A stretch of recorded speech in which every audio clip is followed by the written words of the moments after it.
Why, hello and good evening, my internet friends. Today we join you for Chapter 5 of Rage. Bradley Byers, 38, a former Marine F-18 fighter pilot who had flown combat missions in Afghanistan and Iraq, joined Mattis's office as a civilian liaison to the White House. He was part of a so-called beachhead team of 36 Trump appointees at the Pentagon who did not have to be confirmed by the Senate. They were supposed to work in Mattis's suite of offices at the Pentagon and give the White House leverage in Mattis's operation. The first week of the Trump administration, Trump was scheduled to come to the Pentagon on January 27th for a ceremonial swearing-in of Mattis. The president also was in a dead sprint to sign as many executive orders as possible to demonstrate how he was changing government and overturning Obama's legacy. He planned to sign some at the Pentagon. "Brad," Mattis said in the morning, "what executive orders does the president intend to sign?" Byers did not know, but promised to find out. He called and emailed the White House staff, Securities Office, and Cabinet Affairs. The orders for the day were still being edited. There had been no NSC or cabinet meetings. Eventually, the executive orders were sent by email. Trump was arriving. The orders were printed out and each put in a leather folio. An executive order sent by email. Holy crap, that's kind of amazing. Byers looked at the second one, titled "Protecting the Nation from Foreign Terrorist Entry into the United States." It was a travel ban preventing people from 7 majority Muslim countries from entering the United States. 6 months earlier, as a civilian, Mattis had publicly criticized candidate Trump's proposed ban on Muslim immigrants. In the Middle East, Mattis had said, "They think we've completely lost it. This kind of thing is causing us great damage right now, and it's sending shockwaves." Mattis was ceremoniously sworn in at the Pentagon's Hall of Heroes, which honored more than 3,000 service members who had received the Congressional Medal of Honor, the highest combat award. He thanked Trump and Pence and welcomed them to the headquarters of your military, your always loyal military, where America's awesome determination to defend herself is on full display. You know, why is America a girl? Just asking. Not really acting like one anymore. Whatever the hell that means. What did I just say? What does that even mean? Trump professing total confidence in Mattis, calling him a man of total action. He likes action. As their ceremony came to a close, Trump signed the travel ban order and handed it to Mattis. Mattis was stunned. As soon as the news broke, some veterans in the Congressional Medal of Office Society immediately conveyed their fury that the hall had been used as a staging ground for the controversial travel ban. Their blunt message to Mattis? That's not what we fought for. Mattis felt it was a gross process error. There was no process. Who was deciding these things? Heh, heh, heh.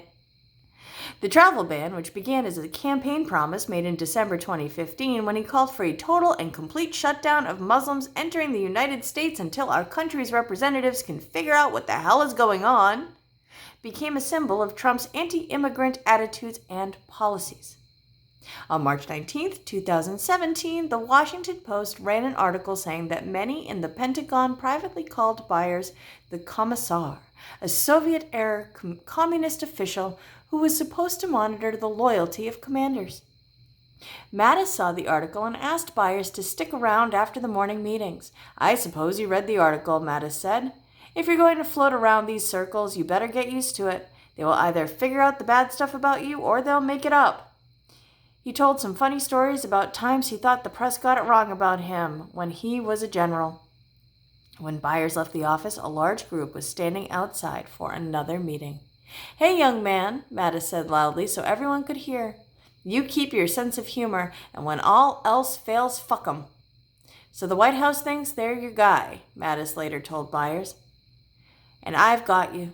Mattis made it clear he did not want any daylight in public between himself and President Trump on any issues. That way, Mattis could have influence. Any public daylight could be fatal. In early April, Trump ordered a modest response of 59 Tomahawk missiles at Syria's Shayrat, Shayrat, Shayrat airbase as punishment for Bashar al-Assad's use of chemical weapons. The next morning, Trump phoned Mattis at the Pentagon in what was supposed to be a congratulatory phone call. Mattis put Trump on the speakerphone, and some of the senior staff gathered around his desk to listen. Trump had seen photos of the damage.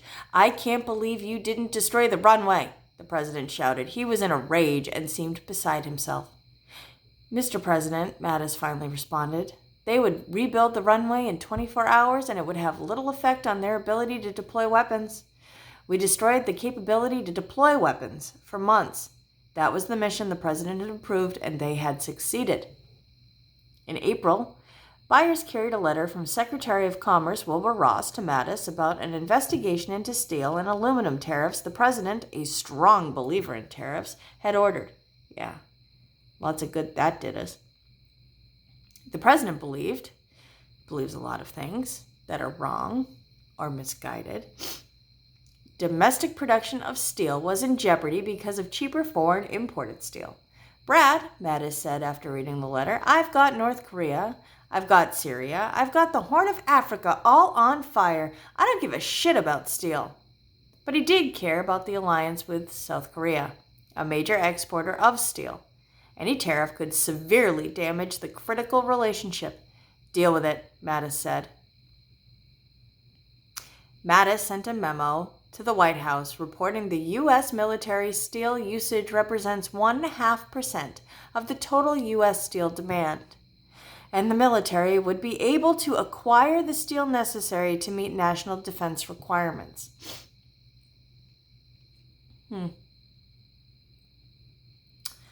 Byers kept Mattis informed weekly, if not daily, about White House tariff discussions. Dealing with it meant that Byers literally took Mattis's place at the cabinet-level meetings. At 10 a.m. on June 26th, Byers sat at Mattis's place card in the Roosevelt Room for the cabinet-level meeting on steel tariffs. Byers took notes. The debate turned on how best to impose tariffs. Byers found the lack of context or definition of the problem rendered the talks aimless. "The president is expecting to come in," said Reince Priebus, the chief of staff. "I'm going to advise him that we're not ready for him." He left for the Oval Office and came back in about 2 minutes. "Against my advice," the chief of staff said, visibly nervous. "The president wants to hear this debate." Soon Trump walked in and everybody stood.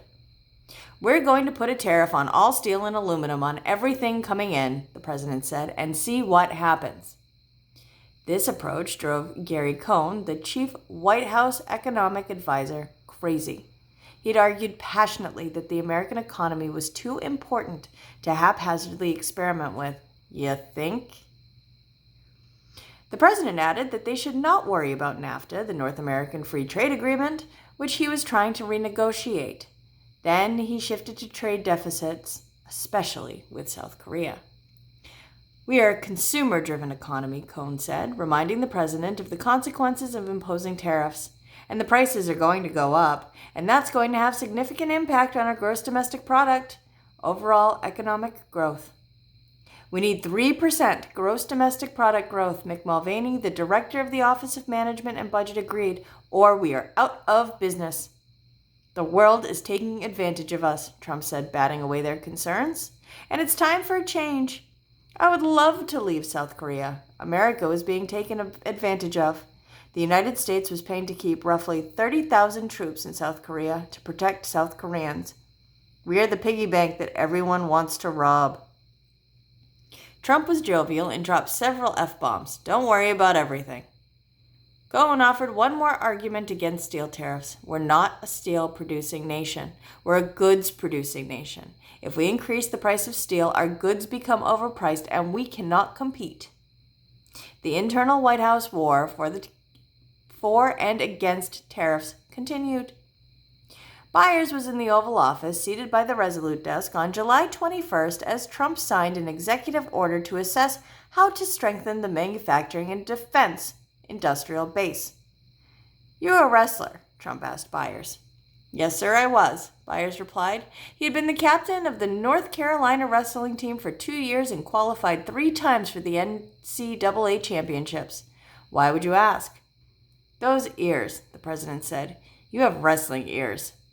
This was classic cauliflower ear, the buildup of fibrous tissue from repeated impacts. "Were you any good?" "Yes, sir, I can hold my own." "I bet you were good," Trump said. "You know what? I would have been a great wrestler. I never wrestled in my life, but I would have been a great wrestler. You know why?" "No, sir. Why?" "Because I'm tough," Trump said. "And you've got to be tough to be a wrestler." Sure. Whatever you say, man. Fucking pansy. Trump had hosted several pro wrestling events and even participated in a Battle of the Billionaires in 2007. He was inducted into the World Wrestling Entertainment Hall of Fame in 2013. Should have fucking stayed there. Can deal with him in the ring of a wrestling product that I don't watch. But as President of the United States. Anyway, Trump signed the executive order and they all posed for a picture. Gotta love a good fucking photo op. The group included White House trade advisor Peter Navarro. "Peter," Trump said, "I need you to take charge of negotiations on steel." Trump said that U.S. Trade Representative Robert Lighthizer, that is an awful name, Lighthizer, Lighthizer? If anybody knows, can you please, just put a phonetic spelling in the comments? That'd be great. Super appreciated. Robert Lighthizer, Thighmaster. It's the only word that comes to mind when I see that. And Commerce Secretary Wilbur Ross were weak negotiators and that Navarro needed to be tough, hardline. Trump added, "Not to mention my fucking generals are a bunch of pussies. They care more about their alliances than they do about trade deals." Navarro appeared to be flattered by Trump's remarks and said he would be happy to take over the negotiations. Once Byers returned to the Pentagon, he asked Mattis for a private meeting. They met alone the next day. "What's on your mind?" Mattis asked. "There was an interchange in the Oval Office involving the president that I should tell you about, and it's very uncomfortable," Byers said. "Brad, don't you worry about it," Mattis said. "Just tell me what happened." Byers explained the president had mentioned the generals weren't tough enough on steel and aluminum tariffs and were more worried about alliances. "Tell me exactly what he said." The president said, Byers recounted. Oh, I get to read this again. Yay. "My fucking generals are a bunch of pussies. They care more about their alliances than they do about trade deals." Byers could see the secretary's mind racing to assess the situation. For the president to speak that way in front of subordinates like Byers and others was a gross violation of a basic leadership 101 principle: praise in public, criticize in private. "Brad," Mattis said, "I really appreciate your telling me that. Would you mind putting that in an email for me?" Byers followed Mattis's orders and wrote an email to document what had occurred. That's it for today. May or may not see you tomorrow. My guess is may not. I may just decide to,